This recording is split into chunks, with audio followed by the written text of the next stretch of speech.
well. This came today. It's a Barnett Banshee Junior compound bow, and I'm just going to have a go with it. I haven't really used it much yet, just to see if I can actually get the arrows to go anywhere near the boss with it. First impressions, it seems pretty good. It's a very similar design to the Sport Flight. It's shorter, so that's why it's a junior bow, because the weird thing for Sport Flight is the junior version and the actual adult version are exactly the same draw and size, but with this Barnett don't do a adult equivalent, which is in the full price compound. So this was about 45 quid if I remember, off Amazon, and there was two versions of it, except for the only difference I could see was the handle colour, and I think this one worked out a bit cheaper than the other one. So we'll shoot it down the range at the boss from about 10 yards, 8 yards or something, and we'll see if I can get any of the arrows to hit the boss. Right, I'm going to shoot it from about here and hopefully get some of the arrows at least into the boss.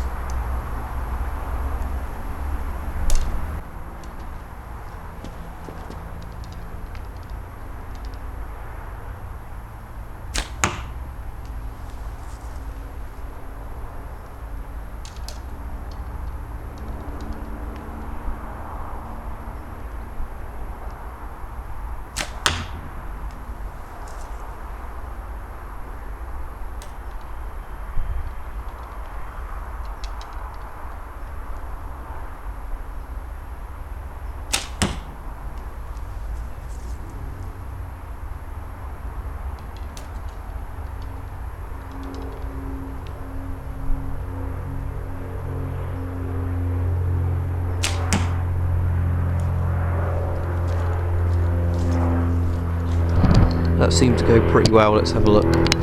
Now, I think that was my first shot here that went a bit high. Then the three follow-up shots are these.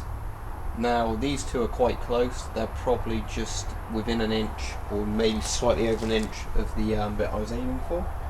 This one's a bit further out. But you can see already my group with this is quite a lot more impressive than my group with flat bow. Now, I think the main reason for that is it seems to be far easier to aim a compound, because with a compound the bow's holding its own weight a lot easier on your arms when you're taking a precision aim. It's also putting the arrows a bit further into the boss, because the compound's obviously got a force multiplier because of the system. Let's put some more arrows into it and see if we can get another similar result.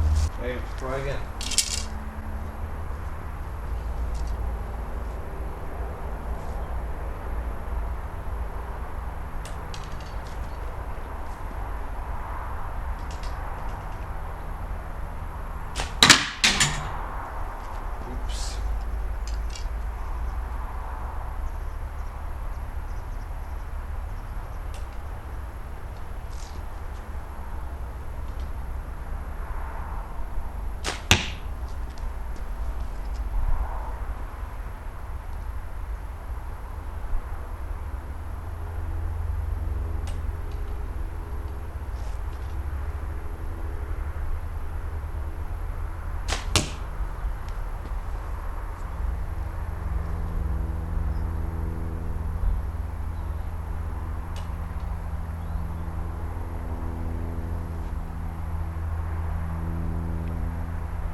Seems to have done pretty well again, except for the first shot.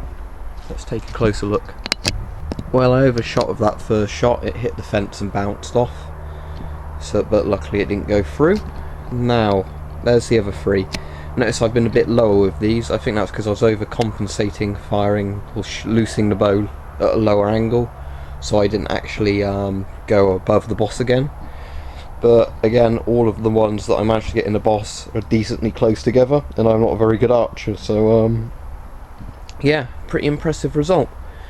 It's certainly easier with a compound to keep on target, and I think that's, like I said, the lower sort of draw you feel once you've got the bow at full draw, and also that you've got the advantage of being, I think it's a lot easier to anchor a compound because of that lower draw. You can spend more time sort of getting the bow, you know, looking down the arrow shaft. I mean, once you've been using a bow for quite a long time, you won't need to do that, but it's helpful if you're a beginner to get a good group doing that. So overall it seems a very nice sort of bow for the price. So yeah, the Barnett Banshee compound seems a very nice bow for the sort of £45 price tag. Very easy to get into it. You get more rewarding results faster than with flat bow or a recurve, because it's easier to shoot a compound. However, obviously I've got a bit of a sort of hate against compounds, not against the bows themselves, but how everybody always thinks they're the best bows ever.